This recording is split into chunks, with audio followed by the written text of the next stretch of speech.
চর্চা.com-এর নিয়মিত আয়োজনে আপনাদের স্বাগত। এখন আমরা কথা বলবো নেপালের বিষয় নিয়ে এবং নেপালের ঘটনাবলী নিয়ে বা নেপালের অতীত নিয়ে বাংলাদেশকে কিভাবে আমরা দেখব সেই বিষয় নিয়ে আমরা কথা বলবো। আমাদের সঙ্গে আছেন অধ্যাপক গোলাম রসুল। তিনি একাধারে যেমন অর্থনীতিবিদ, পাশাপাশি তিনি দীর্ঘ 15 বছর নেপালে ছিলেন। ফলে নেপালে থাকা এবং পাশাপাশি নেপাল সম্পর্কে বিস্তারিত খোঁজ নেওয়ার আলোকে তিনি আমাদের সঙ্গে অনেক কিছু যোগ করতে পারবেন। তো আমরা সরাসরি চলে যাচ্ছি অধ্যাপক গোলাম রসুলের কাছে। অধ্যাপক গোলাম রসুল, আপনাকে ধন্যবাদ। তো ধন্যবাদ আপনাকে। আমরা সর্বশেষ ঘটনা দিয়ে যদি একটু শুরু করি যে সুশীলা যিনি সাবেক প্রধান বিচারপতি ছিলেন, উনি শপথ নেওয়ার একদিন পরেই ওনার পদত্যাগের দাবি উঠল।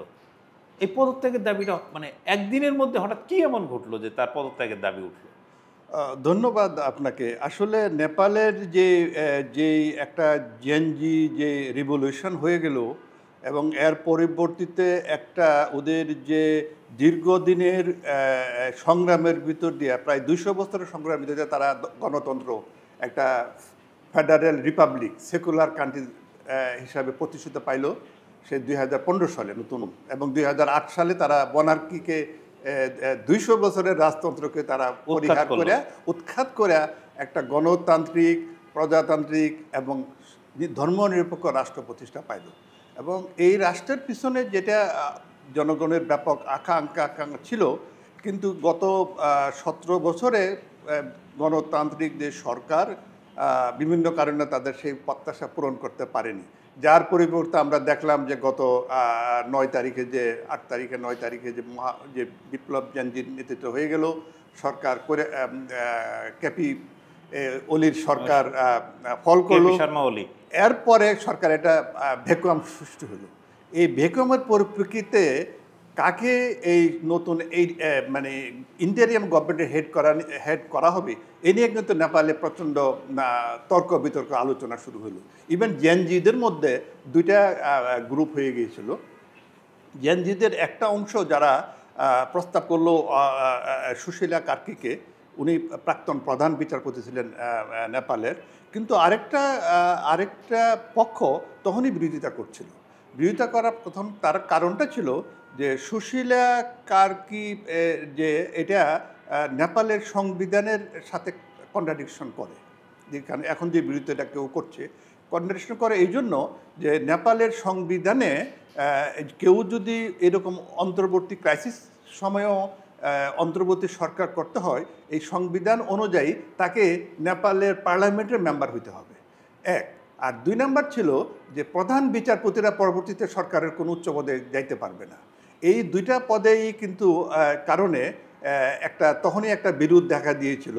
একটা অংশ যখন সুশীলা কার্কিকে সমর্থন করেছিল, আরেকটি অংশ তখনই বিরোধিতা করছিল এই 2 কারণে। একটা কারণ যে এটা সংবিধান থেকে বিচ্যুতি করছে, আর দ্বিতীয় কারণ যেটা হচ্ছে যে উনি যেহেতু প্রধান বিচারপতি ছিলেন, এটা এখন তাকে দেওয়া এটাও সংবিধানের সাথে।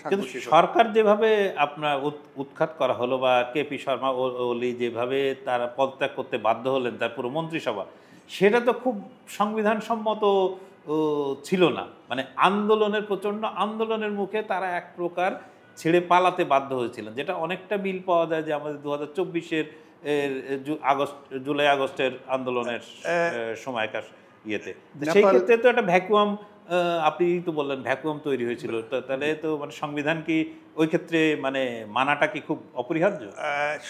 মানে নেপালের সংবিধানের সাথে আমাদের সংবিধানের কতগুলো মৌলিক পার্থক্য আছে। আমাদের সংবিধানের কিছু একটা বিশেষ এমার্জেন্সির একটা প্রভিশন ছিল, যে ধারা অনুযায়ী আমাদের প্রেসিডেন্ট সেই সুপ্রিম কোর্টের একটা পরামর্শ নিয়ে যেটা আমাদের ইন্টারিয়াম গভর্নমেন্ট করা হলো। নেপালের সংবিধানটা অন্যরকম। তাদের এখানে যে কতগুলো প্রভিশন আছে, তাদের এই ধরনের কোনো প্রভিশনই নাই যে পার্লামেন্টের বাইরে থেকে কাউকে এনে ইন্টারিম গভর্নমেন্ট হেড করা হবে। তাদের যে 3-4টা অপশন আছে, সেই অপশনের লাস্ট অপশন হচ্ছে যে যদি কোনো কারণে সরকার ফেল করে, বিরোধী দল করতে না পারে, বা কাউকে অন্যরকম সরকার গঠন করার মতো কারো মানে মানে না থাকে, মানে এনাফ মেম্বার না থাকে, সেক্ষেত্রে যে কোনো একজন পার্লামেন্টের মেম্বারকে দিয়ে সেটা করতে হবে। হ্যাঁ, এই প্রসঙ্গে একটু যদি আসি যে এই পুরো আন্দোলনের একটা মানে বেশ গুরুত্বপূর্ণ চরিত্র কিন্তু সুদাং গুরুং তার একটা এনজিও আছে যেটা হামি নেপাল নামে পরিচিত। মূলত এটা ইউথ ফোকাসড আপনার এনজিও এবং বাইরের পয়সায় চলে। বলা হয়ে থাকে যে ওনার ছেলে এই 11 সালের ভূমিকম্পে মারা গিয়েছিল, তারপরে উনি মানে পাবলিক সার্ভিস বা এই ইউথদের সাহায্যের জন্য এগিয়ে, উনি কিন্তু এই পদত্যাগের ইয়েটা আরও জোরালো করেছেন কিন্তু সুদাং গুরুং, এবং এই আন্দোলনের ডাক দিয়েছিলেন কিন্তু ওই সুদাং গুরুংয়ের তার হামি নেপালের মাধ্যমে। এইখানে কি একটা কোনো সম্পর্ক? এইখানে মানে নেপাল হচ্ছে জিও পলিটিক্সের একটা মানে কেন্দ্র, মানে এখানে অনেকগুলো পলিটিক্স, অনেক ধরনের পলিটিক্স কাজ করে। কারণ নেপাল প্রথম হচ্ছে, নেপাল দুইটা বড় দেশের মাঝখানে ছোট একটা দেশ, ইন্ডিয়া এবং চায়না, এবং সেখানে বিশেষ করে আমাদের বড় যে ওয়ার্ল্ডের অর্থনৈতিক রাজনৈতিক পাওয়ার ইউএসের বড় ইন্টারেস্ট আছে, এবং ইউএস কিন্তু এখানে বেশি ভেরি অ্যাক্টিভ। এবং রিসেন্টলি ইউএসের একটা বড় মিলেনিয়াম চ্যালেঞ্জ ফান্ড নামে একটা বড় ফান্ড নেপালে কাজ করছে, এবং সেটার সাথে অনেকের ধারণা করছে যে বিভিন্ন এনজিওকে মানে বিশেষ করে যেন এই তাদের মতাবলম্বী যেটা, কারণ এই যে গত যে কেপি শর্মা ওলি সরকার, এই সরকারটা অনেকটা চাইনাপন্থী হিসাবে চিহ্নিত ছিল। সর্বশেষ তিনি চীনের ইয়ের সঙ্গে হাত মিলিয়ে আসছেন। উনি ওই যে চাইনার এসসিউর ইয়াতে যোগ করেছেন, এবং উনি তো অনেকটা ওই অনেকে বলে যে ক্লোজ টু দ্য চাইনা। এই উনি চাইনা ক্লোজের কারণে এটা কিন্তু আমেরিকা খুব ভালোভাবে দেখেনি, পছন্দ করেনি। কাজেই এনজিকার যে সমস্ত সহায়তা, যে সমস্ত ইন্টেলেকচুয়াল সিভিল সোসাইটি বা এনজিও, তারা হয়তো তাদের এইখানে একটা ভিন্ন মত থাকতে পারে। আর অন্যদিকে আমরা যদি দেখি সুশীলা কৈরালা, ওনার কানেকশান, কারণ ওনার হাজব্যান্ড ছিল active in Nepali Congress member. ওনার খুব ইন্টারেস্টিং ব্যাপার, ওনার হাজব্যান্ড কিন্তু নেপালের একটা এরোপ্লেনও হাইজ্যাক করেছিল অর্থ সংগ্রহের জন্য, মানে ওদের রাজনীতির উদ্দেশ্যে। তো সুশীলা কৈরালা এবং তার রাজনৈতিক আদর্শ বা পরিবারের ঘনিষ্ঠতা হচ্ছে মোর ইন্ডিয়ান সাথে, ইন্ডিয়ার ওরিয়েন্টেশন।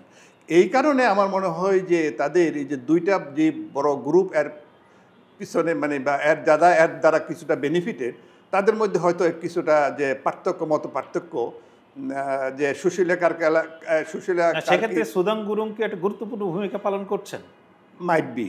কারণ হচ্ছে সুদান গুরুং যে আদর্শকে প্রমোট করছে বা যেটা করছে, সে আপনি বললেন যে 2015 এই যে আর্থকুয়েকের পরে এনে আসছে, উনি জনসেবা করছে, কিন্তু ওনার যে ফান্ডিং সোর্স যদি আমরা যদি দেখি, যে বিভিন্ন সোর্স থেকে যে ফান্ডিং পাচ্ছে, ওনার একটা ফান্ডিং সোর্সের বড় উৎস হচ্ছে বিভিন্ন ইউএস বেসড যে ইনস্টিটিউটগুলো, যারা ডোনার আছে, এমনকি অস্ত্র যে ব্যবসায়ী যারা যে তারা ইভেন অস্ত্র ব্যবসায়ী যাদের বিরুদ্ধে মামলা আছে, যারা অপরাধী, তারাও কিন্তু তার ডোনার। তো এই সব কারণগুলোই একটা তৈরি করছে, তার যে প্রথম যে একটা ইমেজ দেখা দিয়ে গেছিল যে সে একটা, এখন কিন্তু লোকজন কোশ্চেন করতে শুরু করছে যে আসলে সে কি, আবার তার পিছনে হোয়াট ইজ বিহাইন্ড হিম। তো এই প্রশ্নগুলো আসছে, এবং এই জন্যই এই সুশীলা কার্কিকে নিয়ে যে এই ডিবেট বা শোনা যাচ্ছে, সেটা হচ্ছে এই।